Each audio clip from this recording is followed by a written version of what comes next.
Assalamualaikum warahmatullahi wabarakatuh. Saya Husni Fadilah dengan NIM 20122382 dari kelas PAI 6L.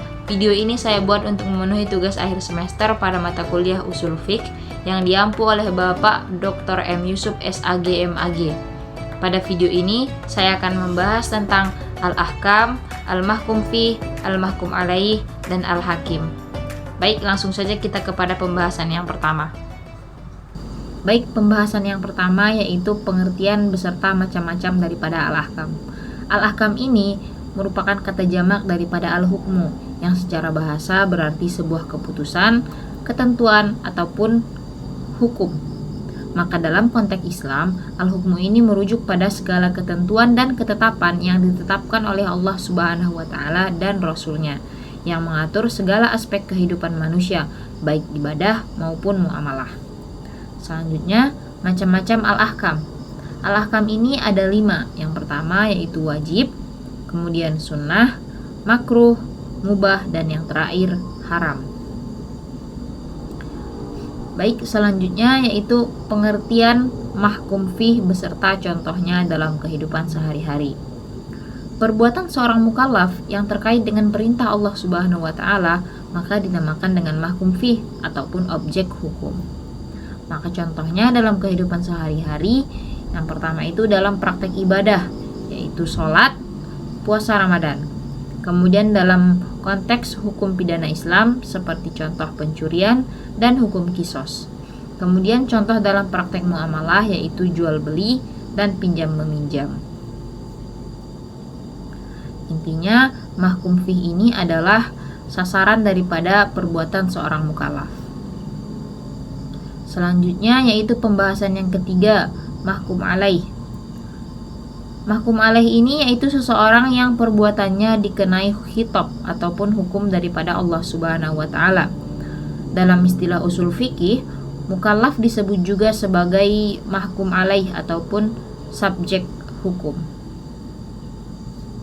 Selanjutnya ada kriteria mukallaf ataupun mahkum alaih. Yang pertama, orang tersebut harus mampu memahami dalil taklif ataupun tuntunan syara yang terkandung dalam Al-Quran dan Sunnah.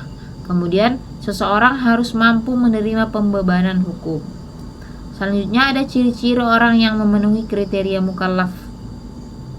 Yang pertama, memiliki akal sehat, kemudian sudah balik, beragama Islam, dan mampu memahami hukum-hukum.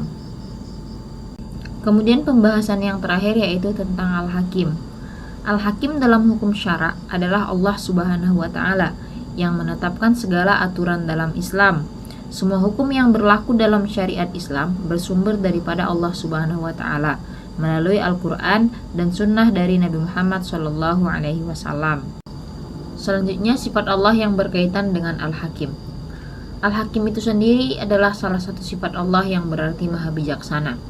Ada beberapa sifat-sifat Allah yang berkaitan dengan Al-Hakim. Di antaranya ada Al-Alim, Al-Adil, Al-Hakim, Al-Malik, Ar-Rahman, beserta Ar-Rahim. Konsep Al-Hakim dalam menganalisis kasus-kasus hukum syara menegaskan bahwa Allah Subhanahu wa Ta'ala adalah satu-satunya otoritas yang menetapkan hukum syara. Dalam setiap analisis kasus hukum syara, peran Al-Hakim adalah menentukan aturannya, baik itu wajib, sunnah, haram, makruh maupun mubah berdasarkan wahyu yang Allah berikan. Hukum yang ditetapkan Allah bersifat adil, bijaksana, dan berfungsi untuk kebaikan manusia di dunia dan di akhirat. Demikian penjelasan dari saya terkait Al-Ahkam, Al-Mahkum Fih, Al-Mahkum Alaih, dan Al-Hakim. Mohon maaf jika ada salah kata. Saya akhiri. Angin sepoi menyapa ramah, langit senja nampak berseri. Sekian dari Husni Fadilah. Semoga bermanfaat yang tadi diberi. Wassalamualaikum warahmatullahi wabarakatuh.